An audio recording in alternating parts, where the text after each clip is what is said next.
podcast is part of the Sports Social Podcast Network.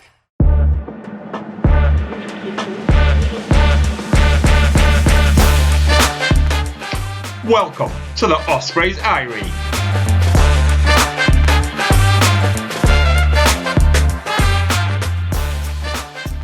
Hello and welcome to the Ospreys Eyrie, a rugby podcast that will soon have an extra baby, but not in this call, not in this room. James is missing. You may be noticing this is not his voice. This is the voice of the other one who sometimes drones on. I am Robbie Ospreys, whatever you want to call me. I am joined today, delightfully, as ever, by Yestin. How are you doing? Yeah, I'm all good. It felt really weird having an email from Squidge Rugby. It just came up in my inbox thinking, what have I done? But then I realised, oh, wait, that's just the Zoom meeting. So, yeah, I'm all good. Still here, so I like to say. But, yeah, all good. It was, you're really close to deadline now, aren't you? Yeah, there's like two over the next week. There's one on Friday, there's one next Tuesday. And then that's like 99% of it's done. There's like a PowerPoint presentation in the middle of May, like a day before the Dragons game. And then that's like everything done for the second year, which is rather scary because, yeah, I don't know how I'm in second year already. Time kind of like flies at times. I'm almost 10 years on from graduating. I don't know how that's happened. It will catch up with you. It will happen. I don't know how I'm at the start of second year. Never mind. So far on. And delighted to be joined by the one and only Harry Thompson, the other person I met after winning at Watford Road. So I met Yestin on the way down the stairs, and at the bottom of the stairs, I met yourself, Harry. How are you doing? Good to have you. Yeah, I'm good. I just about remember that. Yeah, hello everyone. My name's Harry. Long-time listener, first-time caller. If you want good, astute analysis of the rugby stuff, you'll have to listen to Robbie and Yestin. I'm very much a drink a beer with a rugby kind of person. Have too strong and too confident opinions. So, but I do just about remember the Leicester game and meeting you afterwards. Yeah. So I want to do a quick intro just to get people up to speed, maybe listening. And then I suppose we might as well answer the same questions afterwards because they are brand new. So, favorite Osprey, brackets, uncapped. Favorite Osprey, brackets, capped of all time. And favorite, let's go Ospreys, we say game or moment. Ooh, that's a really tricky Putting you on one. the spot. Favorite Ospreys player of all time. I think I got to go Dan Bigger because I think Okay. it's just I think we were based for so long on just having really good quality international fly halves, and I think even though we're kind of building in that sense now, we've missed it ever since. I think the scrum's better than it's ever been, and I think that top quality international fly half I really miss. So I'll say Dan Bigger. In terms of my all-time favourite Ospreys moment, do you know what? It might be Leicester actually. Yeah. We were just saying before we started recording that I'm a big supporter of the URC. I kind of watch the Ospreys just to have fun, just to drink beers with my friends. I've been a lifelong sort of a fan. So I try and just enjoy it and not get too much involved in sort of the where we've got terrible referees or where the league doesn't work and things like that. But we were just saying there's something really special about the sort of Anglo-Welsh away clashes. We've got a group of us that kind of have season tickets together and we'll go on the away trip. And there's just something. The Sarries one was really good as well because you did the big. It wasn't international, but you kind of did the traditional like trip down on the train to London, Welsh fans, a chair for the beers. But obviously, we lost. It didn't go away. But that Leicester one was incredible just because of the atmosphere. We just went there. We loudly supported the Ospreys. There were loads of other really good fans there too. I think we were kind of supporting them ironically with the sense that we were going to lose all the way through. And that our loud support was going to be rubbed in our faces by the Tigers fans. And then we just ended up winning it in the last couple of moments. So I think that was one of my all-time rugby memories, I got to say. Obviously, we've had objectively higher moments with the league wins and winning, the final away in Dublin and things like that and all those obvious ones. But I have to say, for me, the favourite ever win, I think I got to say it's that Leicester one, yeah. I think, honestly, right up there for me as well. Like, having grown up as a Ospreys fan in the East Midlands, everyone I knew that liked rugby was a Tigers fan. Yeah. And I've seen the Ospreys play at Walford Road more than I have seen them play at the Liberty or the Swansea.com now. So, and they'd never won there. So that was kind of a moment I waited for a long time. Yes, Dean, can I ask the same question? Well, no, I really want to be really boring and say the same game, but I'm not. Even though one of the best memories of just me and my dad in the car eating Kit Kat about 1 a.m. when we eventually got home. And I have to think of a game on the fly now. It could be anything. This could be There's so many good ones, trying especially to think recently. trying to think of one from a few years ago and only when I started to get into it. Oof. Because there is quite a blank spot, the kind of Alan Yeah. Clark blank spot.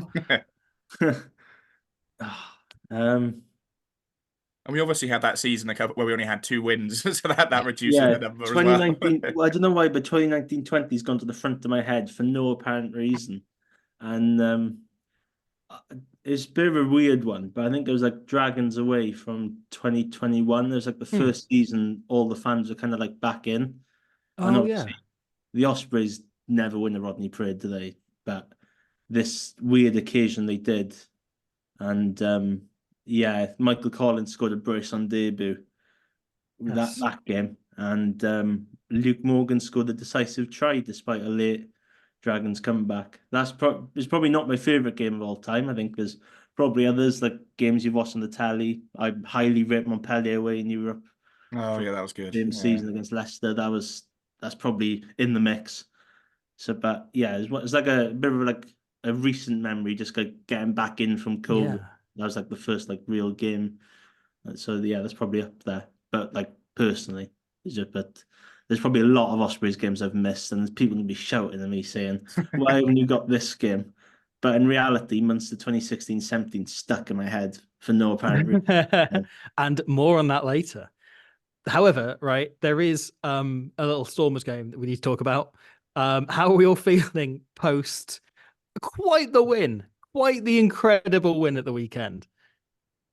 I was just saying before we started recording again, I was just refreshing myself on it and watching the second half again right before we started, and I was getting hyped up watching it again. I was just saying I didn't actually watch it live. Classic, it's the one I didn't get. I was on holiday with my girlfriend in Barcelona. It was the last night of the holiday, so we were sat on the street and and that kind of took over the evening, me trying to get WhatsApp updates from my friends because I couldn't load the game on my phone.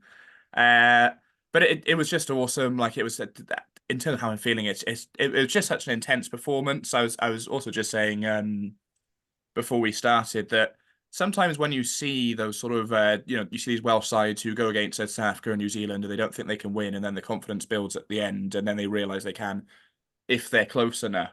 And it actually didn't feel like that at all. It felt like the Ospreys just believed right from the start they could win, which is a pretty immense thing from a group of young players like that. But I think it's maybe partially like Toby Booth says, they don't have the scars, they don't know the losses, they just go out there and believe in themselves and they win. So um, I'm always a pessimist when I'm thinking about the Ospreys. We've seen that, and I still think we get smashed by the Bulls, but they just keep proving me wrong. I thought we had absolutely no chance, and they just played in such an incredible way with so much heart and passion. Yeah, I'm really really pumped after just watching a bit of it there and refreshing myself.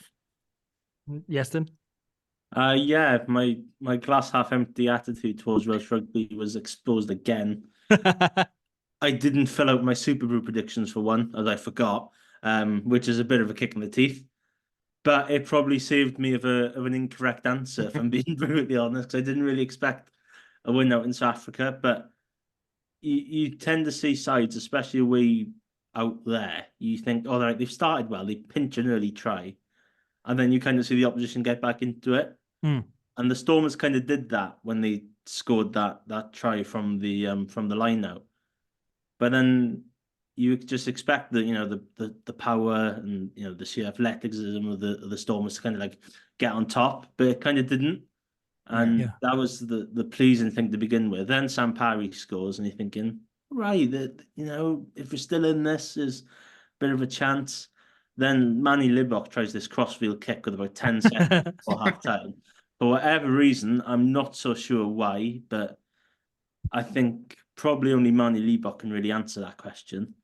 And Jack Welch reads it beautifully and puts in Luke Morgan. And you're thinking that was a really crucial time to get a score in as well. And Yeah. despite Leibok's excellence at the start of the second half by putting in Ivan Roots with that little loop, it kind of felt like every time they got into the 22, and Robbie's been on record about this, about sides maybe not taking points on offer. And, the Stormers fell into that category, well, in the first half, let alone the second half. And, credit to the Ospreys defence. And, they did so well, especially in that last 20 minutes. You thought, right, Deves has scored, but there's still a little bit of pressure because if the Stormers got a quick try, it's game on all of a sudden. And to defend so remarkably for up until the clock went red, and then unfortunately give away that penalty try at the end, which gave them a losing bonus point. And you could see like the attitude from the squad that Toby Booth said post match. There's a couple of players walking off that were disappointed to give them the losing bonus point at the end of the game. So you're thinking, that attitude shift from a few years ago, like I mentioned, the 2019-20 season where the Ospreys only won 2 games, which is still crazy to think 5 years on from now. The Ospreys go into a game this weekend with a chance of a clean sweep against South African oppositions in the ORC and 5 wins in one season against South African oppositions. It's absolutely mental. Insane. To say they hadn't won a game in the URC era against the South African side at the start of the season, to then going to almost potentially looking at a clean sweep this weekend. But it's like, the pair of you were saying there was a sheer kind of intensity to them. I think on Saturday, there was a moment within the first 5 minutes where I kind of thought there's a chance we might win this even before the Luke Morgan score, because the way they were flying up in defense and how accurate they were in attack and how switched on they looked felt like a team who were going to go on and win. It didn't feel like a team that turned up to get pumped, but maybe try and get a bonus point along the way, as was the case last year in South Africa, as we were kind of led to believe might be the case this year. I think we were probably, I think we were talking last week, but we would have been quite happy if we'd come out of that game with a try bonus point and that was it. Yeah. And then suddenly, somewhere in that first kind of 10 minutes, I've just watched that first 10 minutes back, and how accurate they are and how fired up they are and how intense it is just suddenly felt like, oh no, we'll be gutted to lose this. And in the end, there was no need to worry. That, again, watching those early stages back, just how good Dan Edwards was before he had to go off. You quietly, Harry Deves, I thought, was unbelievable all game long, as he so often is. Watching it a second time, you start to realize I've been on the Owen Watkin player of the season hype train, and Harry Deves is quietly coming from behind to sneak that. Morgan Morris remains favourite for like a 17th year in a row. But watching it back, like, Watkin was fantastic in a way that perhaps you didn't notice as much first time around, but has been quietly brilliant all season, and that was another performance for it. But yeah, just absolutely brilliant. And it kind of felt like the model performance which they can build off and which they can look to as this is the standard we can hit every week. Because I think the Leicester game we mentioned, the Montpellier game we mentioned, and old games against the Scarlets, they've shown what they can do when they're at 10 out of 10. And this was a performance in which they didn't have to be at a kind of huge emotional high in the way they were against Sale. Or there were, even the game against the Lions was a bit of a fluke where they kind of pulled it out of the fire at the last second. The one in January, not the recent one. And this felt like a level they can achieve on a fairly regular basis that is still good enough to be beating a team who has only lost to 3 teams in the URC era at home ever. I gotta say as well, it's just one of those things that makes you absolutely love sport in general, doesn't it? And it's so nice that it's our team that's creating these stories, because they've just got absolutely no right to do it, do they? With the way the budgets are, and it's players who haven't had a huge amount of international experience. You've got your Ratties and your Suttons and things like that, going away to South Africa, and was it 100% scrum completion, 3 scrum penalties, and Ben Warren comes on the 54th minute, and then we win a scrum penalty again, and then there's the try that follows on after that, because their scrum's going backwards so much with where Welsh rugby is and the budgets and the lack of exposure to some of these Ospreys players to international rugby, that they just have absolutely no right to go and play like that in South Africa and win. So it's just you watch sport and you're a fan of this stuff for these storylines, for these kind of underdog stories, and it's just me and my friends that we're on a full season ticket now, and when we got our season tickets, it was kind of when they were talking about the merger, and it was a use it or lose it kind of thing, and we referred to it at the start as the Ospreys tax. It's like our time to pay for our season ticket for the Ospreys tax and go and watch us lose every week, because otherwise we might fold and close. So what Tui Booth has done and what all these players have done to turn us around in a few short seasons that we're getting results like this, it's just absolutely immense. It's just so good, isn't it? It's nice. Yeah. We've accidentally skipped the news, but we'll come back to that. That's fine. We don't need news. In fact, there is almost no news. The news is James Fender signed a new contract, which is great. And I think we're all very happy with, broadly. Definitely. Yeah, it's good news, especially with a few rumours that were floating around. So it's very good news that he's staying put. Yeah. There are rumours that he was off to France, but his agent suggests that he's better staying put. So he signed a new contract there. And also rumours about the Scarlets, as previously discussed on this podcast. So yeah, really good to keep hold of him. And then Kieran Hardy's come in as the other, big signing for next season, I suppose. Probably the highest profile signing we've had so far for next season. But I should mean more people have heard of him than Will Greatbanks. No disrespect to Will Greatbanks, who I'm assured is incredibly famous in France. And yeah, I would say a kind of perfect fit for this squad in terms of the type of player, the profile of player, and the budget range we can afford. Yeah, I think it's a really interesting signing, because I've been really impressed by Ruben Morgan-Williams as well. I think we got some good scrum halves. It'd be interesting to see who kind of emerges in that battle too, because I think all three of the ones that we tend to use are really good. You kind of imagine, because he's obviously got the most international experience. Obviously, Pivac was trying to use him all the time, wasn't he? So I just think it'll be really interesting to see where he sort of falls in the pecking order. And scrum halves are potentially, would you say they're the most competitive position on the pitch in some ways? I suppose you've got the props as well, but it'll be really interesting to see that sort of scrap for the position between the three of them. And it's a really interesting signing, I think, because you almost feel that we didn't necessarily need it. We felt secure at scrum half anyway, so it's a real luxury signing in some ways. So yeah, really interested to see how that one turns out. And congratulations to Kieran Hardy on his promotion. I think it's a great move for him, getting more game time, not having the fear of not being in the matchday 23, which was, on the running at times at the Scarlets. And also it's a team that better suits his skill set. I know for a fact that members of the England backroom staff a few years ago were jealously looking at him as the kind of scrum half they'd have wanted, that he, would have been in there, just because he's one of the most accurate box kickers out there by their kind of metrics, which is really promising for, a team that kicks off 9 an awful lot, as the Ospreys do. And I think it's a really good move also for Ruben Morgan-Williams, in the way that he's had a season as undisputed first choice, having been second choice behind Rhys Webb for a few years. He's had a year to stamp his authority, show what he can do, and he is the number one, but he's got someone who would expect to be number one coming in alongside him. And it's probably really good for his development to now have that push, having had a year of just being backed outright.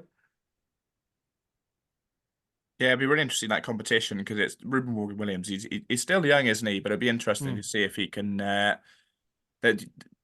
start to compete for a Wales jersey, because I think he kind of wasn't there before this season, wasn't he? You would have said it's a bit pie in the sky, him getting selected for Wales. But I think, a couple of the Ospreys players, you wonder why they're not getting picked up, and maybe it'll change in the next sort of sets of internationals. But he's probably not one the top of the list of one of ours to get picked up, but I think he's getting closer and closer, isn't he? And I think if some of these Ospreys players do start getting picked up, then there's something to be said in terms of keeping players from clubs and regions together at an international level as well. So it'd be really interesting to see if he can win that battle to be Ospreys scrum half, then he's definitely in contention for Wales selection as well, isn't he?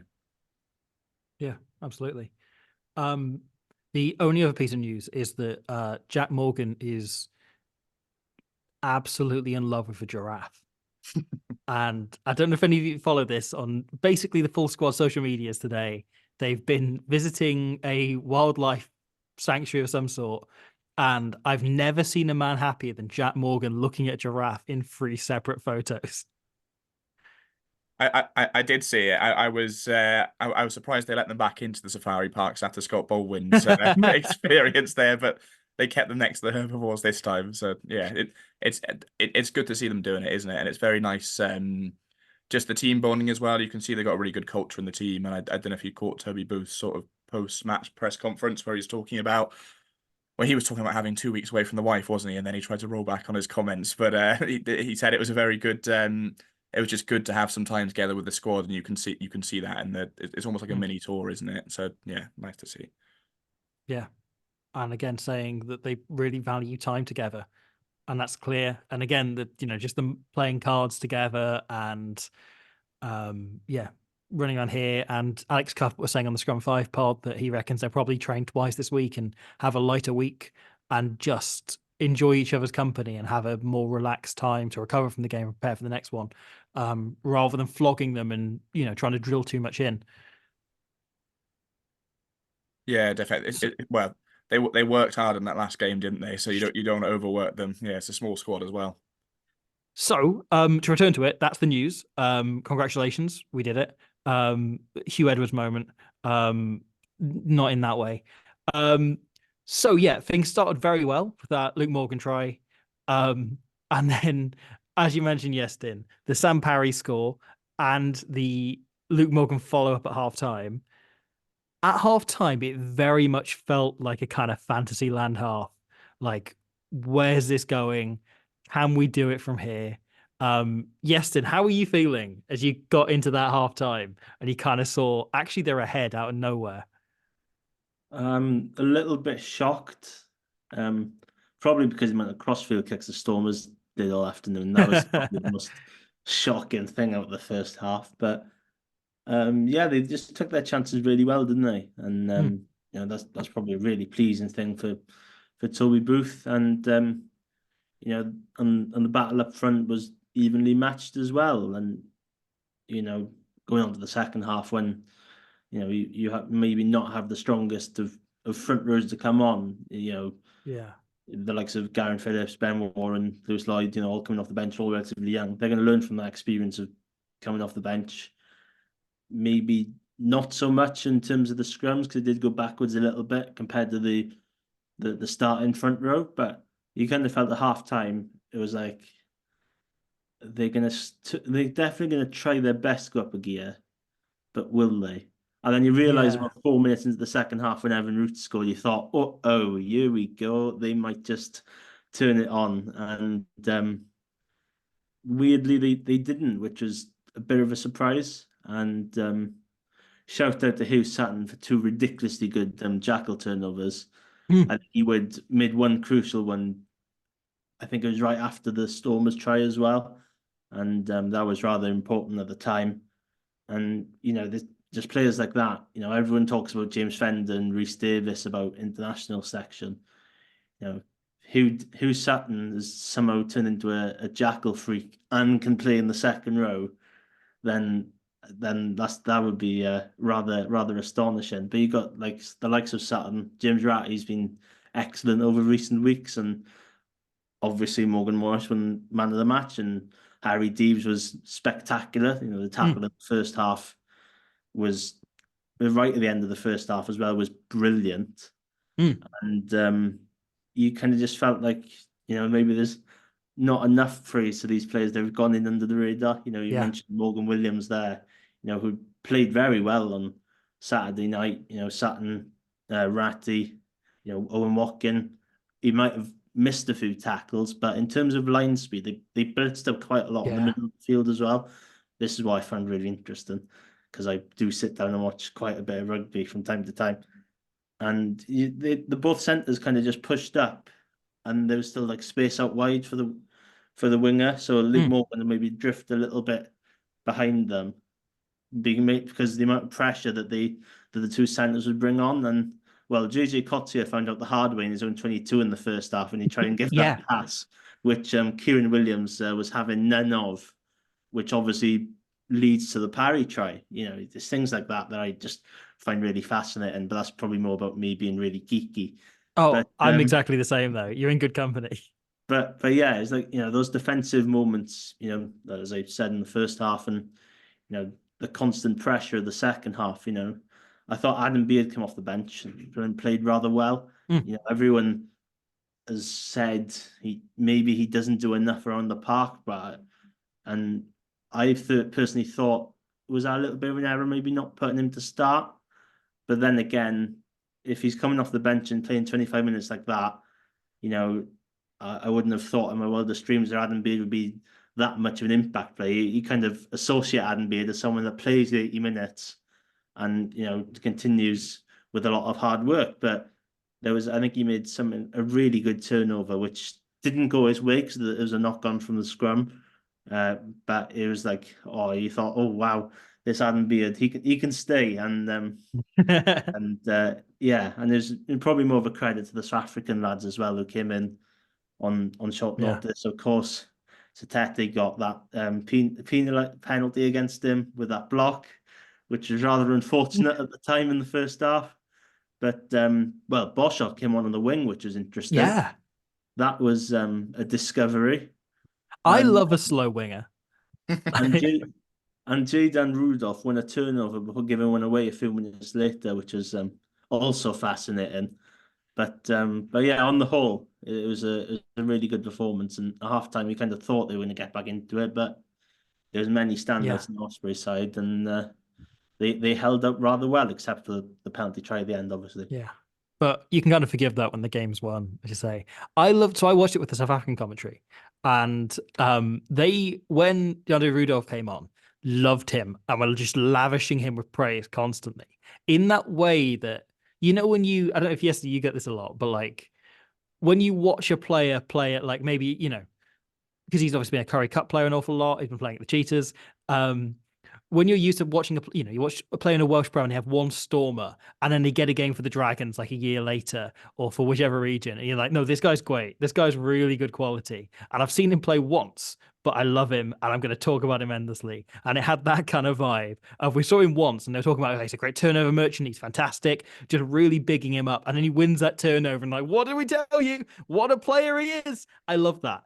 And I thought generally, actually, South African commentators really, really good value and really bought into this rather than it being moaning about the Bok miskicking or the Stormers having a bad game. It really felt like they were won over, as it feels kind of like the narrative's become everyone's been won over by the Ospreys an awful lot. Yeah, I don't want to blow my own trumpet a little bit, but I was at Wales Italy in the Six Nations, and obviously the result wise didn't go very well for Wales. Of course. But Manuel Zuelani came on the field. And I said to the people I was working with, say, I'll watch out for him because there's a good chance he might win a turnover. And then obviously when Wales are on the attack, who wins the turnover? Manuel Zuelani. So that's like one of my claims to fame of being really geeky. I'm going to continue to say that story. I'm going to continue to say that story for the rest of my life, all thanks to a Benetton back rower. So I can't really complain. But yeah, just like to just mention the defense as well. There's a moment in there's I think 2 or 3 moments in that first 20 minutes which kind of set the tone where one, they make a kind of breakaway. The Stormers win it off a turnover ball in the 22. And Watkin makes a brilliant defensive read out of nowhere, just flies up, shuts an enormous overlap down entirely, and the Stormers end up going backwards and losing the ball. And there's the other one's the Keelan Giles intercept off a cross kick, which is one of those where you can kind of point to it and it looks a bit like luck, but ultimately Giles has trusted that Kieran Williams is going to get across and make that tackle. And a lot of wingers would come in and commit and try and make the double shot and put him into touch or not trust their winger, so wait out. And instead, Giles goes, I trust my teammate to make this tackle so I can stand off and watch his support, which allows him to make that intercept, make it downfield. Stormers give away a penalty from that, from which Ospreys kick for the corner, and they score the opening try.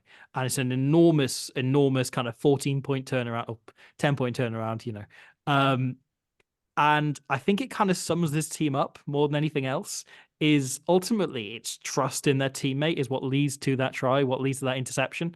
Before, Dan Edwards' work on that is also, like, I think, absolutely brilliant. The way he sees it 2 phases out, that winger being committed to the line, man in the box kind of refold onto the wing, having been in the backfield, and spots that, kind of runs one phase where he crashes up with Reece Henry to condense the line, then flashes around and immediately drops it on the toe, having seen what's coming, just hoping to pull the winger up. Just really smart play. And I think there's a few moments in that first 10 minutes that set a tone that they then kept up the entire way. Do you think, Squish, that there's an element of really good coaching in there too? Because it reminds me of there was a couple of interceptions, and it reminded me of the Sale game, I think it was, where I think was both saying that he gave himself some credit for once, didn't he, and identified that the replacement scrum half had more of a lead in time with his passes, and that's where some of the interceptions came from. And there was a couple, wasn't there? There was the Keelan Giles cross kick, but then I think there was our scrum half was picked up on an interception towards the end of the game, didn't he? It didn't go to a try or anything, but he got that too. So it felt like there were quite a few sort of opportunistic moments where they'd read the play really well. And you just wonder also, it just seems like Toby Booth is a coach who really watches his tape and identifies these things. So yeah, I mean, I had to get in a glowing Toby Booth reference into that, and it felt like that a couple of times when I was watching. Oh, more of those to come. Because I think there's another thing in that they started dropping knowing Manny LeBuck loves that cross kick, and the way the defender since Mark Jones came in as defense coach has the winger start quite narrow and then push out, and kind of trust the winger to cover an awful lot of ground, rather than starting wide and working against the kind of more Springbok type system. And the fullback comes up an awful lot and kind of tries to cut off the space.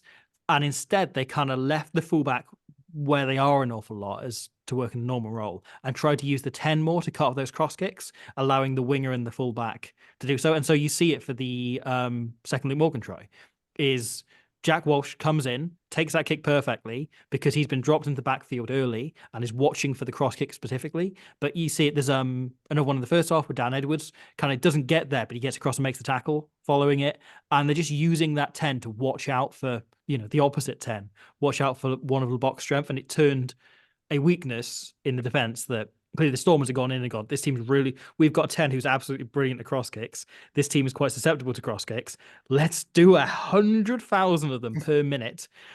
And instead turned it kind of from a weakness into a strength. And yeah, I thought just brilliant attention to detail. Yeah, and just evidence of the growth in some of the players as well. I think that so many of them, like you mentioned Jack Walsh there, and I think he deserves a mention as well, doesn't he? Because he just gets better and better, I think. And that Keelan Giles put in a really good performance. I think there's some of these players who are quite, Keelan Giles isn't too young, but lots of them are quite young. Jack Walsh only came in a couple of seasons ago, and some of these players who are young have kind of put in patchy performances towards the start of their time at the Ospreys, and have just grown into it. And this season, and particularly this game, they just looked awesome. I think Jack Walsh is looking really, really good, better game by game.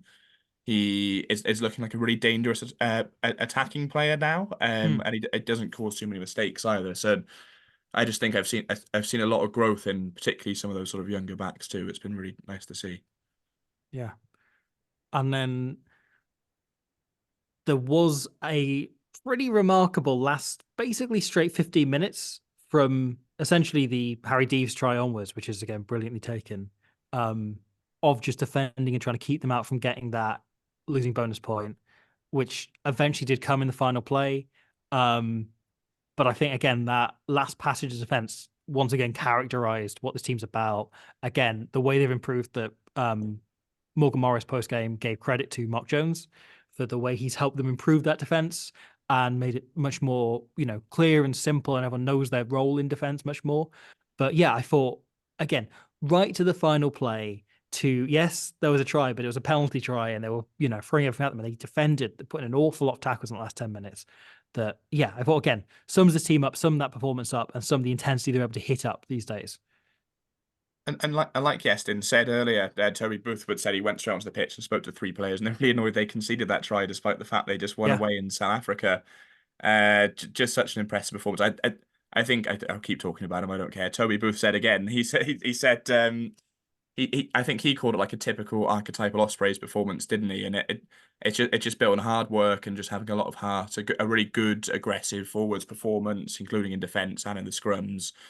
There's just such an identity to this team now, and like we've said a couple of times in this, this game, this result just really summed it up. Yestin, anything else on the game? I don't think so. Okay.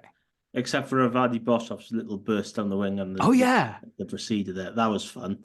But I think that's all I got. So this would have put us into sixth in the table, which is an insane state of being to be in with 4 weeks to go. Wouldn't have seen this coming at the start of the season. However, that losing bonus point put the Stormers level with us on 40 points, and their points difference is better. So we sit in seventh at the minute with 4 games to go, which again, if you look at, if you were to do a budget table of the URC, we are very far off being seventh, especially if you adjust for cost of living and inflation and everything else and, exchange rates. So yeah, that is an insane achievement already. And looking at the fixtures, there are 2 fixtures on there at the start of the season. I think I said on this podcast are basically unwinnable. There's the 3 games in South Africa, Leinster away, and then kind of Connaught and Edinburgh away. Kind of felt like almost unwinnable games at the start of the season, and they've gone and won a number of those already. And the ones that they didn't, Edinburgh, they were one better line out away from taking that. So it kind of feels like nothing's impossible with just a few weeks to go, but the table is unbelievably tight. There's literally 3 points separating 5th and 11th. So the kind of playoff race is insanely competitive. If you were looking at that table going into the Stormers game, you think, okay, here's the one team that you can discount. It's the Ospreys because they got to go away to South Africa and away to Leinster. But now that's just all been torn up because of that win, and you think just anything's possible. And I saw a couple of people, I think, including you, Robbie, talking on Twitter about that Leinster game and just rubbing our hands together because you should never go to Leinster and expect it or even dare to think about a win. But yeah, they've got a pretty intense fixture list themselves, and you'd imagine that would be the game where they can rest some players. So obviously their squad depth is insane. So we'll see. But yeah, I mean, to be honest, if I had to predict it, because it's the Ospreys, we'll probably go beat the Bulls, we'll probably go beat Leinster away, and then lose to the Dragons and not get into the top 8. But let's see. I don't know. But yeah, it's insanely tight. The URC put out a thing last week where they had, right before the games, a percentage prediction of how likely everyone is to get in, and they put the Ospreys at 17%. And I can't wait for this weekend because that is going to be different. I bet our odds won't be 17% anymore. But yeah,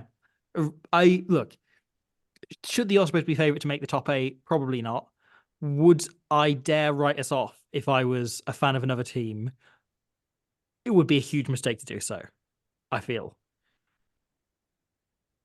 Yeah, it's just great to see.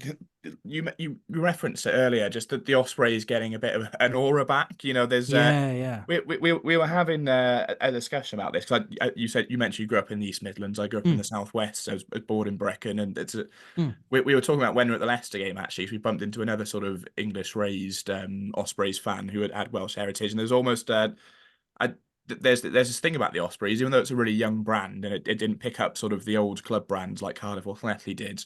There's that Galacticos era where if you're part, and I think we're a symptom of it. If you're part of the sort of Welsh diaspora, you picked it up because they're almost like the Manchester United of Welsh regional rugby, and then we had some dark times. It's kind of picking up again now, but when we were out in Gloucester, we're talking to the Gloucester fans and stuff.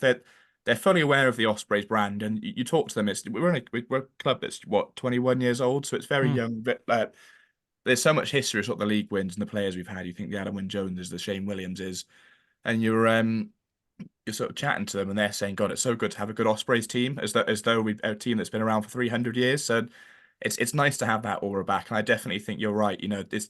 We're one of the teams the URC this season where you just think if someone's going to do something a little bit special, it's going to be the Ospreys, isn't it? And Yeah. given we've got the Bulls away, then Leinster away, and 2 derbies as well. It's a really hard task, but yeah, again, if there's someone who's going to be something a little bit special with the Ospreys, so I'm like yes, and I've got that natural Welsh rugby pessimism sort of bred into me throughout my life, but if any team's going to make you believe, it's going to be this one, isn't it? So let's see. Absolutely, and so there was that kind of holy triforce of bad guys in the noughties of the Ospreys, Munster, and Leicester Tigers, who all had very similar playing styles, were the best team in Ireland, the best team in England, the best team in Wales at the time. And I've always kind of regarded them as like a holy trinity that go together. And Leicester Tigers won the league 2 years ago. Munster won the league last year. Surely it's time. Surely it's time to pay off the third part of this. The third part of this bad guys return revenge trilogy that we're getting, this legacy sequel, this like Maleficent style return for the bad guys. I don't know. That's I dare to dream. I dare to dream about that. Yeah. However, everyone heard Robbie's prediction. Ospreys win the league next season. Easy. it's that or it's Munster and Leicester again, and that ain't happening. No, Leicester ain't happening, but Munster alarmingly close. They look very good, and another team that had a huge win in South Africa this weekend. Ospreys Munster final though. Who could call it? Perfect trip to Thomond Park. I've been there once before, and we got battered. Kai Evans kicked 3 penalties, and I was over the moon because it felt like the best performance of the season. Because we'd actually scored points. Peak kind of Alan Clark into the coachless era.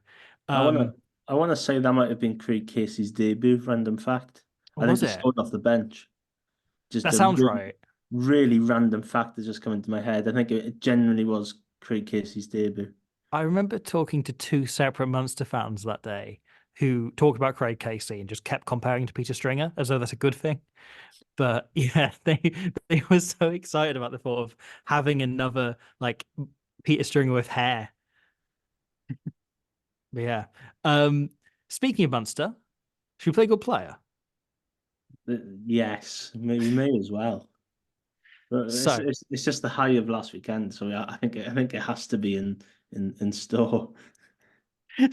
So let's pick up on another great away league win. The year is 2016. The date is Valentine's Day, Sunday, February 14th. And the game is Munster at Thomond Park against the Ospreys. 17-21 to the visiting team. A historic win. Again, this was just after the era where Munster were completely unbeatable at home, where the Ospreys had a run of pretty good results around there, but it was still a hell of an achievement, still a hell of a Munster team you had out there. Do you want to run through the teams, or Tim? What are your memories of this game? It comes in a really weird patch because if memory serves me correct, I don't think the Ospreys played particularly well in the league. Obviously, the European run that season was, I think, might have been the Claremont. Oh yeah, it was that year. Yeah. Yeah. So the league was kind of like a bit of a no-brainer because the start didn't go very well, mainly because of the World Cup. And it comes in a really weird patch because there's some really big wins against Munster around this couple of year gap as well. So it's like the underrated away win in Munster that everyone kind of seems to forget, I feel. Yeah, a very young me was very happy by this result, mainly because of the try scorer with a few minutes to go. So the Ospreys were in 9th going into this game, and it pulled them up to 7th. So yeah, it wasn't a vintage season, just the 2 Italian teams pre their renaissance and the Dragons behind us in the table. And then, yeah, managed to pull us up the table a bit. Do you want to bring the Ospreys team or the Munster team first? That's a good question because we normally do the away side, but it's an away game. It's one of those where you think, do you stick by tradition or do you break it? Should we do the Munster team first? Should we run through? May as well. Okay, and build up on a high. Because the number 23 is a glorious, gorgeous player. At loose head for Munster, Dave Kilcoyne. Yes, solid, good player. Yeah, dancing Dave, as he was briefly known. Mike Sherry at hooker. I just about remember. Remember him briefly, not much as not as much as Dave Kilcoyne, but briefly. If you said the name Mike Sherry to me, I'd go, "Oh, he played hooker for Munster," and I could give you no further information. John Ryan at tight head because it's a Munster game. It's like tradition. You just see number 3 John Ryan in the Yeah. Munster team now. Sometimes it's not him, and they just accidentally write Ryan on the back of the shirt. Number 4, Dave Foley. Again, like good servant for Munster. I think played for them for a very long time. Vague memories. Yeah. Mark Chisholm at number 5 was a former Wallaby lock who I had no memory of playing for Munster. Was there for just the one season. Obviously, with the news of Munster and, well, Irish rugby and non-Irish qualified players, I think we should stay away from that particular topic. Yeah. Left the Wallabies, retired from Wallaby career, went to Bayonne, and then signed for Munster for a year. So there we go. Billy Holland at 6, another like big servant for Munster.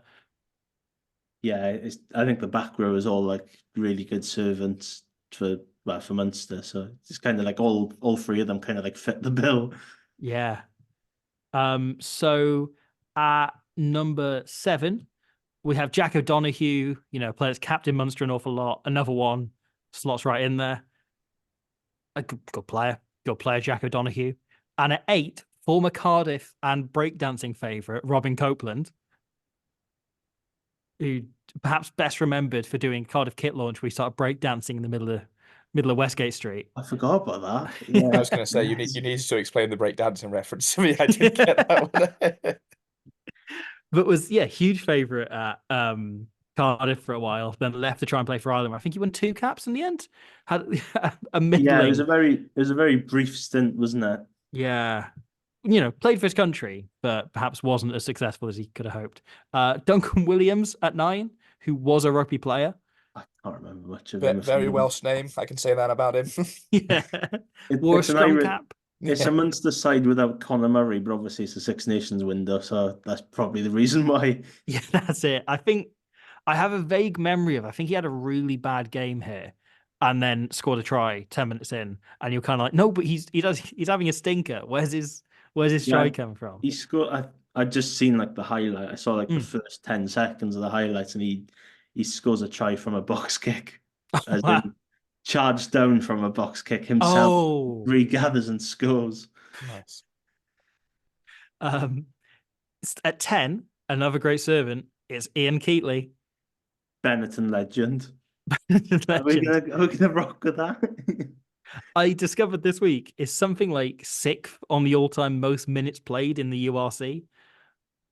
So and he played a lot for Munster as well. So it wasn't kind of like, just by 2 different teams. He kind of like played a good chunk, then obviously went to Italy for Benetton, and there was quite a long time. Yeah. I was at Connacht before that as well. Ronan O'Mahony on the wing. Completely forgotten him. The other O'Mahony, because he came through around the same time as Peter. And then one of them had a great career. And then the other one was also there.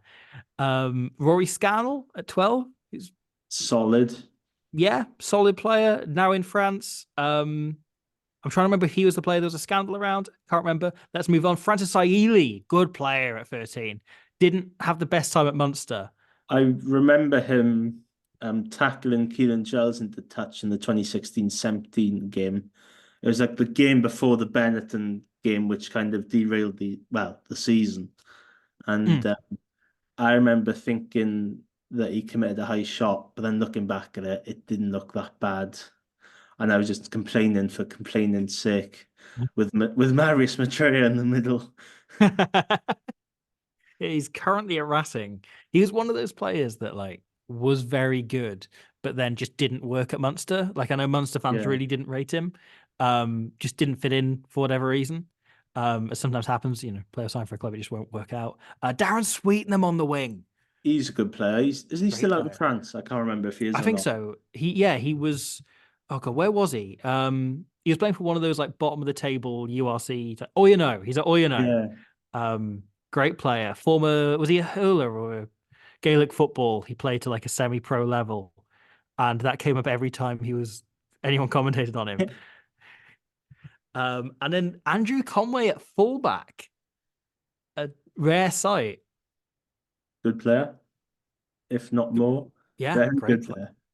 player. Great player, greatly underrated. Yeah. The bench, Niall Scannell, solid player. Pete McCabe, very little memory of. But number 18 is a great one. Mario Segario, the Uruguay prop, who they signed off the back of the 2015 World Cup, where he had a really solid game against Wales, where they just couldn't get anything past him. And Munster were like, "We like the cut of your jib. We'll sign you." Played one season there, then that was kind of it, and kind of retired from Uruguay duty around the same time. But good player. Connor Oliver, Shane Buckley. I don't imagine we've got any input. No.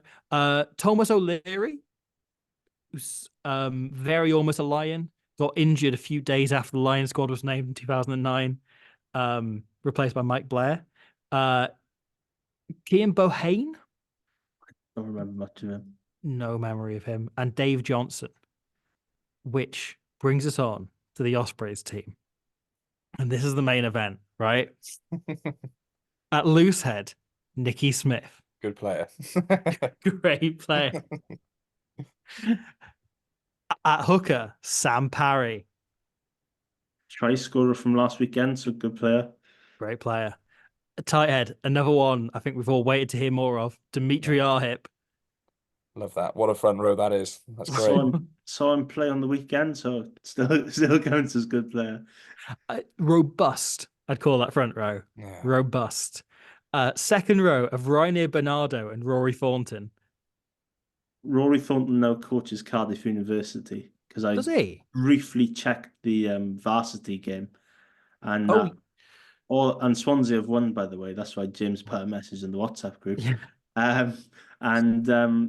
All of a sudden the camera just pans to a Rory Thornton on the touchline. But I'm just assuming he's there as a coach. I could be completely wrong, but yeah, he was at the vicinity anyway. Good for him, making future strides. One day maybe we'll see him as a coach of another team. And yeah, Rainier Bernardo left for the Scarlets. Good player, decent player. He was all right. Now this back row. 6, Joe Beerman. Good player, solid. Good. Yeah. Underrated. 7, Sam Underhill. Yeah, great player. Yeah. No notes, no complaints. No. And 8, another greatly underrated player, Dan Baker. Great player. Yeah. Once got mistook for him in a pub. So I can see it. I can see it. Yeah. So I've always had a soft spot for him, and very good player too, isn't he? He was sat near me before the Munster game the other week, and yeah, he's still massive. that hasn't changed. Brendan Leonard at 9. Can you hear the people singing the song of Angry Men? And Sam Davis at 10. I can't remember if Sam Davis won man of the match or not that night. I want to say he did because of his points display. Yeah, I'm just going to give it to him. Penalties. Yeah. It was the Sky Sports era, so they were probably just talking about his left foot that was kissed by God. Oh, they definitely gave it to him then. I don't know why I questioned it. Scored a try, a conversion, and 3 penalties. So yeah, you're calling him man of the match. We're calling him man of the match. Definitive man of the match performance. Centers, Josh Matavesi at 12, and a great player. And at 13, the man of the hour, the main event, the reason we're covering this, JJ Engelbrett, former Bull and former Stormer, so incredibly relevant this week, and also former Osprey. I think this is like his only win against, for the Ospreys. Yeah. Because they had a draw and then defeats, and then obviously this win. Because an exclusive from the WhatsApp group chat that we were thinking of doing either him or Johnny Coetzee. Yeah. And turns out from the 4 appearances that Johnny Coetzee played, the Ospreys didn't win a game, despite him scoring 2 tries away at Poe in the Challenge Cup. So I believe this is like the only game that JJ Engelbrett played and won. And he played the full 80 as well. JJ Engelbrett's only full 80 for the Ospreys. He'd come off the bench in a draw against Glasgow the week before. 20-all draw. I was there for that game. Oh, man. Serves me correct. I remember him picking like a good line in that game towards the end. Fair play, Yeah. good memory. I cannot remember 2 months ago. It's 8 years But ago. this is it. I can't remember anything else in life, but I have intimate memories of certain Ospreys games. And I've certain said this lines before. people run. Yes. Yeah, that's Like it. Peter But, and like, Gilbrecht. I'll have one memory of like I'll remember every game between about 2008 and like 2012 in vivid detail, and then games between then and now, I will remember one thing per game, and that's the way my memory's gone. Um, so other wing on the wings, you had Ben John, great player. Good content Uh, creator as well. yeah, great content creator, really lovely guy, really like Ben. Yeah, great guy. The rugby trainer, if you're curious. Ah, And Tom Grabham on the other wing. Yeah, there's a lot of scrum halves in this Ospreys side. I've just realised looking at the squad. Oh God, you're right. You're right. It's like nothing but scrum halves. Do we not do wingers at this stage? Like I remember quite a lot of this time period, but did we not do wingers? Yeah, there's not a single winger in this team. You've got a centre and a scrum half on the wings. And at fullback, all together now, it was an Ospreys game between about 2012 and what about last week? Altogether, Dan Evans. Good Couldn't be player. anyone else. Great player. And in fitting with this team, has a bit of the attitude of a scrum half as well, I think. I really rated him. It's a shame he dropped off a bit towards the end, but there was a time where he was just really, really good. So definitely a good player. This was like peak complain he wasn't playing for Wales Yeah. period. And I was making those complaints too. I thought it was awesome. I really enjoyed it. Yeah. His infamous just trying to figure things out tweets. When he tweeted like after a Wales squad was named without him in it, he tweeted a photo of like a guy at a chalkboard stroking his chin. It was just the caption trying to figure things out. And it's forever defined Dan Evans in my mind. Bench, Scott Otten, great player. One of the very good at chip and chase as well. This is an awesome bench. Was I'm that- sorry for the spoilers, but yeah, look at the names here. This is a great bench. Was this? No, this wasn't the chip and chase Scott Otten game, was it? Because that was away in Munster. Yeah, that was the playoff semi-final. Yeah. 23-3 and scored 2 disallowed tries. That was weird. Very Yeah, weird. that last minute Matavesi one that No, still. that's the semi-final before. That's the semi. There's a lot of games against Munster in this time period. I've mentioned it I know. before. I think there's probably too many.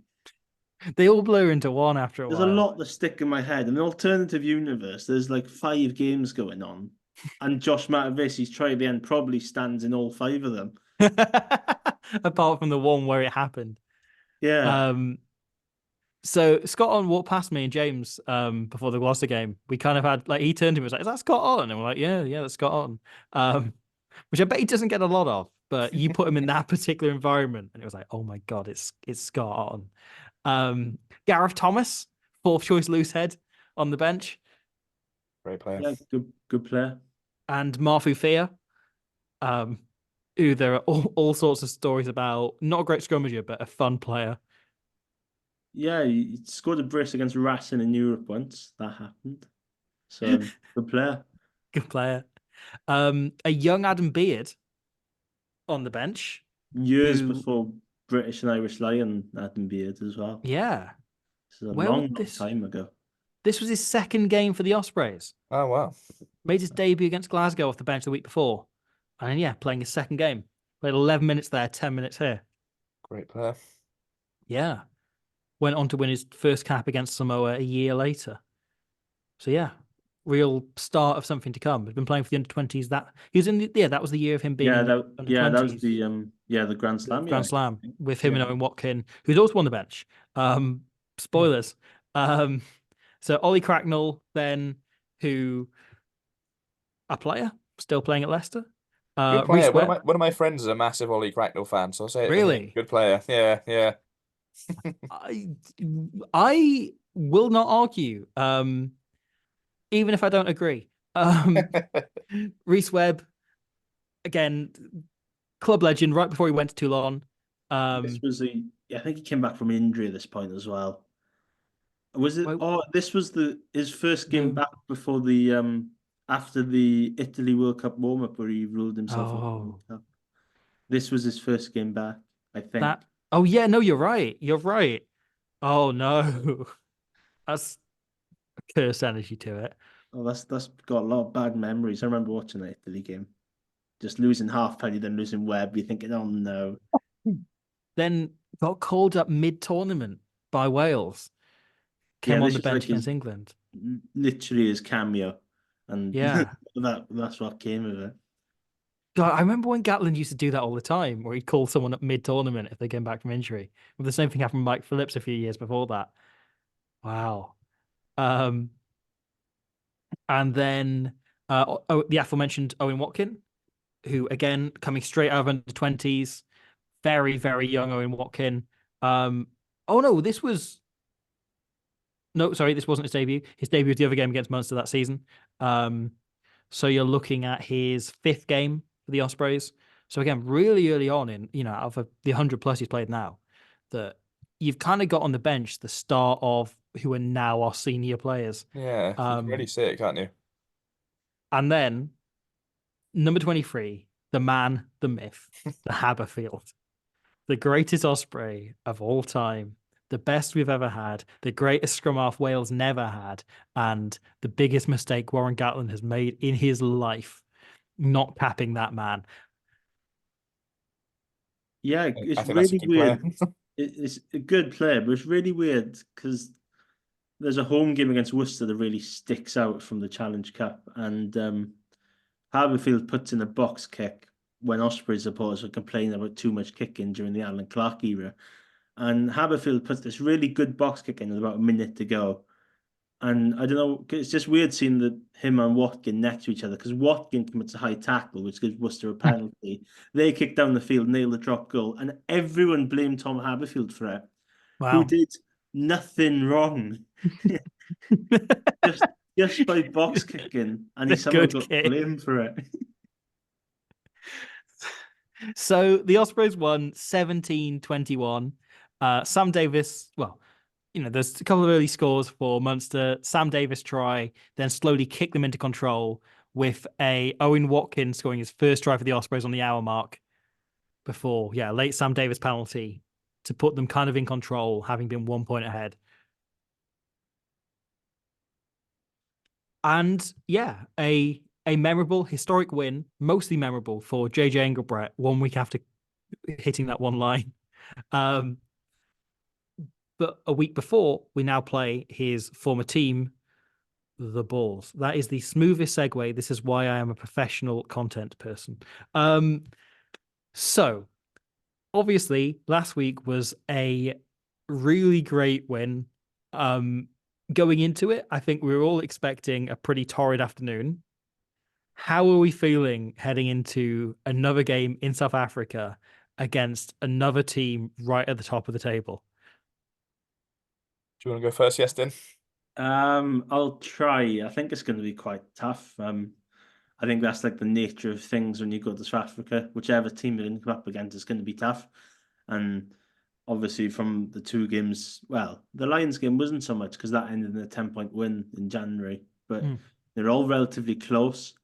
So I think this is going to be another tough ask. I think the Pack are gonna really have a big challenge. If Akker van der Merwe's starting, then he'd probably score at some point because he's very good at that for some reason.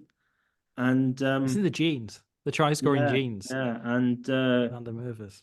it'll be Jack Walsh. Well, whoever's a fullback, probably Max Nagy against Willie LaRue. What more do you want? And yeah, maybe a Kurtley Arendse involved somewhere. That'll be quite intriguing to see what team the Bulls actually put out. Because obviously there's been a lot of discussion about the side they put out against Northampton in Europe. And then obviously they reverted back to type last week and lost to Munster. So they're going to be a little bit angry, I think. So it's going to be really interesting to see what team they do put out. Will it be a bit of a mix and match, or will they just go fully loaded, trying to crack their mistakes from last week? And if they do go fully loaded, it's going to be a really tough test, especially on a Saturday afternoon out in Pretoria, when it's probably going to be a little bit sunny and a little bit warm. And I don't think many people will want that at all. Harry? Yes, we've talked about the Welsh rugby pessimism a couple of times in this. I kind of want to push against it, but so there's two ways you can go with this. What one is you say, can this the plucky South Africans finally get a win against the mighty Ospreys this season? The other way, which comes much more naturally to me, like Iestyn, is I don't feel confident. What keeps coming to my mind is that when was it that I'm not sure what the rules on swearing are on this show, but Warren Gatland did a bit of shithousing against England that time, didn't he? Where England smashed South Africa in that New Zealand in that World Cup right before they had the final against Africa. And he says sometimes teams just play their final and they can't, get ready for it the next week. But Yeah. sometimes when you have that, and ever since he was proved right, it was such a funny thing to say because there was no need to say it. But there was it's come back to me again and again throughout the years because you just see it happen all the time. I felt a bit of it when, against Gloucester, to be honest, when we beat Sale, there's a lot Yeah. of emotion, a lot of energy. And then you go to Gloucester and as much as they tried really hard, some of the parts of the performance felt a bit undercooked. And sometimes you just feel like, can you maintain that intensity week after week? So if they can go and beat the Stormers and then go and beat the Bulls away in South Africa, it's just an unbelievable achievement. I know it's only a 2-game tour, but to go and do a season undefeated against South Africans and do a little undefeated tour in South Africa and then go to Dublin is just would be a huge achievement. But the pessimism just comes through to me. I think like we said earlier, if there's any team you want to believe in, it's this Osprey side, but it's just such a hard thing to do.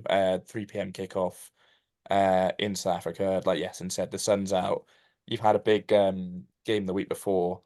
I think the smart money is on the Bulls, isn't it? But you just never know. And I'm certainly not going to be betting on them because who knows? But I will default to my pessimism and hope to be proved wrong.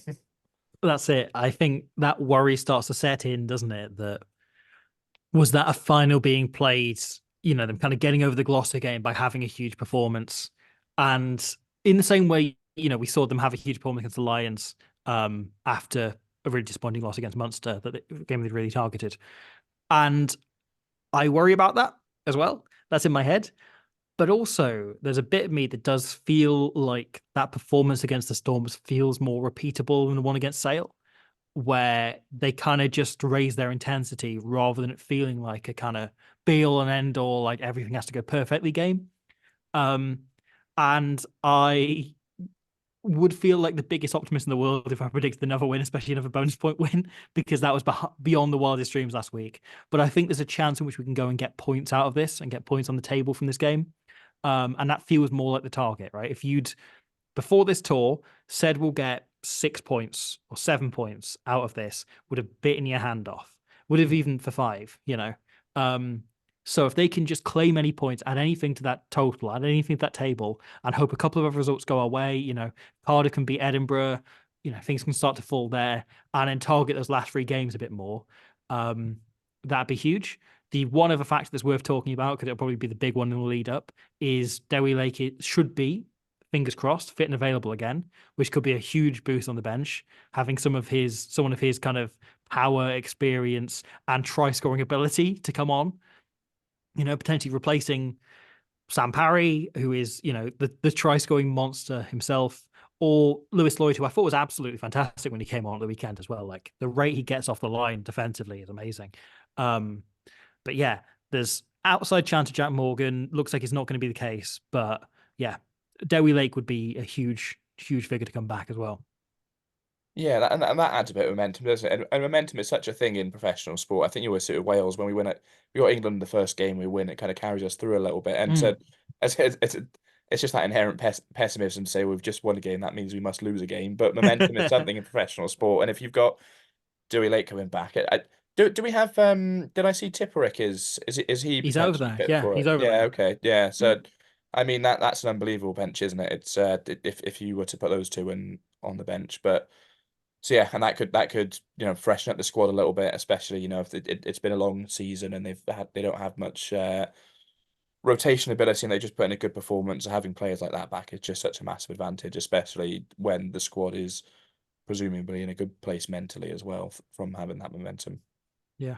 Do you want a stat as well, by the way? Yes. So the Ospreys and the Bulls are the two teams in the URC this season who statistically take the most of their chances in the opposition 22. The two most clinical sides in the competition. So we might see a reasonably high scoring game, which the Bulls are number one, the Ospreys are number two, which is an incredible feat from where they were a year or so ago. To have just tightened up so much of that kind of detail in the opposition 22. But yeah, that's quite exciting. The Bulls are on a bit of a losing streak as well at the minute. They battered Lyon, who sent over a second team, and they beat the Dragons a few games back in the mid Six Nations period. But otherwise, they've lost 3 of their last 4. Obviously, one was that Northampton, infamous Northampton game. But yeah, lost at home to Munster, lost away to Leinster. It's, I don't know. You talk about momentum and you talk about belief, and there's perhaps momentum heading in opposite directions here. Even if the Bulls, as you said, the smart money should be on the Bulls and they should go in as favourites. But I don't think it's a done deal by any account. And yeah, the target's got to be points and see if you can kick on from there and perhaps aim any more, score any more. Yeah, and you just do not want to be undercooked or not a top gear against this Osprey side, do you? Because you saw that intensity against the Stormers last week. It's just if a team turns up, if the Bulls aren't in their best place, I think this Ospreys team will punish you. And that stat is amazing, by the way, isn't it? The Ospreys compared to where we were, it was a couple of seasons ago, even the Booth era, it just felt like it was the scrum's really good, but we can't take our opportunities. And to say we're the best in the league now at doing that, I just think it's such a clinical side that if the Bulls do turn up a bit undercooked, and I think there's probably where we've benefited this season is maybe teams like the Stormers potentially last week not taking us seriously enough. I think, like Booth said, we've earned that respect now. We've got it, so hopefully the Bulls do take us seriously. But if they are undercooked,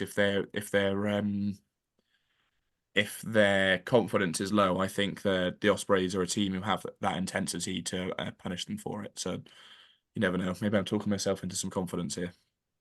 Yeah, it's a really weird one, isn't it? Because you look at the results. Obviously, the Bulls losing and the Ospreys winning against the Stormers, and you kind of think, well, maybe a little bit of momentum here and there would, it could mean another away win, and it would be ridiculously impressive if it would be another away win. But you kind of always got that sense that the Bulls will fight back, and it feels like back-to-back home defeats. It kind of just doesn't sit right with any South African side, really. Especially, the bigger sides who are always there or thereabouts in the latter stage of the ORC. And,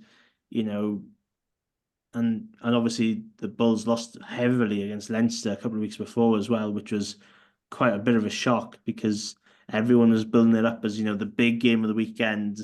And whilst Leon Aronson scored a really good try, that was kind of it. So it's a game that you might look at it thinking, Ospreys got a little bit of form. Bulls, got the odd win here and there of their last few games, but you kind of feel like it's still evenly matched between two sides that, like Robbie just said, are really, really clinical. So it's going to be really interesting to see what happens. Yeah. The Bulls running beyond this is Glasgow and Benetton at home, then Sharks away. So it's 4 games here that are really winnable for them. So maybe they don't view this as the must win, but also off the back of last week, which, I think they were fairly upfront, Jake White, in wanting to get some daylight in the playoff places, Munster being the other team chasing that kind of 3rd and 4th spot, that they slipped up on that and they want a home place. And they're now only 4 points ahead of Benetton. So yeah, they're probably really going for this. We're probably going to be really going for this, knowing, that it's ridiculously tight. We're only 1 point place ahead of 11th, despite being in 7th. But also, only 6 points behind 4th. So stupidly tight at the top of the league. But yeah, I think there's reason to believe, and there's something to kind of hang on to.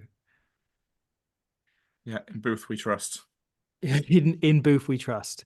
To very quickly, I guess we're probably looking at a fairly similar team. We mentioned Dewi Lake coming back in. We mentioned Justin Tibrick might come back in. Who plays 10 is potentially a question if Dan Edwards is fit, if Owen Williams has travelled, or do we just stick with Jack Walsh, who played very well in the second half?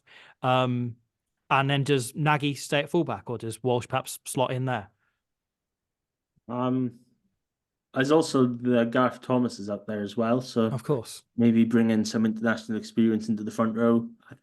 I kind of like the prospect of having him start and then having Nicky Smith for just power on the bench, and knowing Toby Booth, they probably switch that round and start with Nicky Smith and have Gareth Thomas on the bench. But it's nice to have that international that's had a week off in a way, and it's given experience to someone like Garen Phillips. 10's an interesting one, like you mentioned. If Edwards is fit and able to play, I think it's another really good opportunity for him, and to really see another game out in South Africa, and maybe have Walsh on the bench again, because I thought the impact he brought off last week was very good, and I think Max Nagy deserves another shot at a fullback, not because he tried to nail a drop goal after 10 seconds yes, last week, which was rather spectacular. But if he'd got it, they would have got the leading bonus point. Yeah, well, if you look at it that way, if you take away the yellow card as well that he got at the other end of the game, it's quite a comfortable away win. But nothing on that. But yeah, it's another game for him to not away get back to speed. I think he's done that now. He's obviously come off the bench against Munster, against the Lions, obviously played the full 80 against the Stormers. So it's, bit more opportunity to gain that consistent form that we saw of him at the start of the year. Because at the start of the season, he's probably one of the better players in Wales. There's a lot of talk about him, if he was Welsh qualified or not, and there probably still is somewhere. And obviously that injury away at Benetton was a bit of a killer at the time. Yeah. Especially as he scored about 5 minutes beforehand. But it's nice to see him back and playing consistently again. Yeah. And one thing that stands out to me is that all those names are so good. You just say Gareth Thomas, Nicky Smith, Max Nagy, Jack Walsh, Dan Edwards, Owen Williams. Like that, there's no player there. If I saw them on the team sheet, I'd be like, oh no, they're on the team sheet. It's crazy that we're with the budgets where they are, that we have this amount of selection, this amount of sort of choice, and that. And any way we pick them or rotate them is it's just going to end up in a good side. Like I love the idea of the Nicky Smith going to South Africa with a bomb squad of our own and bringing on Nicky Smith from the bench as an impact player. It's I think part of it is just going to depend on where the players are in terms of their bodies, isn't it? Like when we talk about this what Toby Booth's big thing, isn't it? About not maybe having the player rotation you need and having to be really careful about who plays when, who gets game time. So. Because all those players are so good and we just know they can do a job, I think part of it's just going to depend on those conversations with just how you're feeling and how you're holding up and who's feeling the freshest as well. Yeah. And it's amazing you mentioning that depth. So many of these players were unknowns at the start of the season. And I made this point before, but like Dan Edwards hadn't played a game of professional rugby. Luke Davis hadn't started a game of professional rugby. Jack Walsh had played a handful of games last year. Harry Deves has played more games this season than he had in his professional career before. Like he'd played 13 games for the Ospreys, including appearances off the bench going into this season, and has played 18 games so far this year. It's just like the number of players in this side. Lewis Lloyd, again, hadn't played a game of professional rugby. Morgan Morse, if he comes in, again, hadn't played a game of professional rugby at the start of the year. Ben Warren had maybe 3 appearances. Just throughout the team, there are so many players who have been built over the season into proper seasoned players. And yeah, really exciting to see that depth coming through. Really exciting for what they can do in the coming years, but also very much this weekend. So, Yestin, thank you as ever. Thank you for joining us. Thank you for giving us your time in your deadline week. Godspeed with that. Harry, thank you for joining us. Thank you for stepping in. Yeah, no problem. Great to be here, and yeah, good luck, Yestin. Thank you. I'll take all the welcome support because Well, tomorrow's going to be rather interesting. I think I might just sit in front of my laptop for the most of the day. Might maybe just think about 5 meter tap and goes briefly. Might be more on that soon somewhere. But yeah, it's probably a bit of time to park that aside and focus on the university studies for a little bit. I'll tell you what, the good play game would have been right when I was doing my dissertation. It would have been right in that period. Yeah, that was absolute peak sheer panic time. Yeah, I've got another year to go as well. So good play is going to come in serious amount of times next year. I'm sure of it. All right, that's brilliant. Also, all the best to James and his partner Bex, who's I believe expecting tomorrow or in the coming days. So again, all the good luck and God bless us sent to Yestin. Double that there. I can only, imagine. So excited, so proud. But yeah, all the best. Thank you for listening. 2 p.m. kickoff this weekend, and we'll see you there, and we'll see you next week for more of the. I automatically start doing the Squid Rugby video signing end off thing. That isn't how we end this, is it? I don't end it by just going rugby. My brain's been broken by 6 years of doing this, 6.5 now. Jeez, how is this? How have I been doing? I've lost track of who I am. It weirdly stuck in my head as well because you were about to say more, and I thought, "Oh, please say rugby at the end of this." I thought it's going to happen, but yeah, it's kind of somehow got into my head as well. But carry on. It's just there. It's just there. I say it all the time. It's broken me. But more rugby.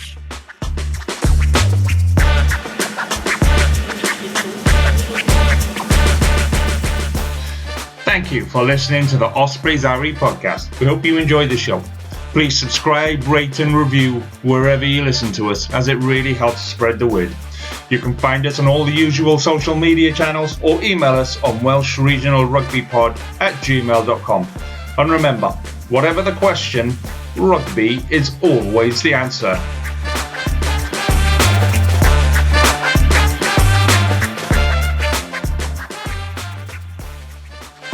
Sports Social Podcast Network.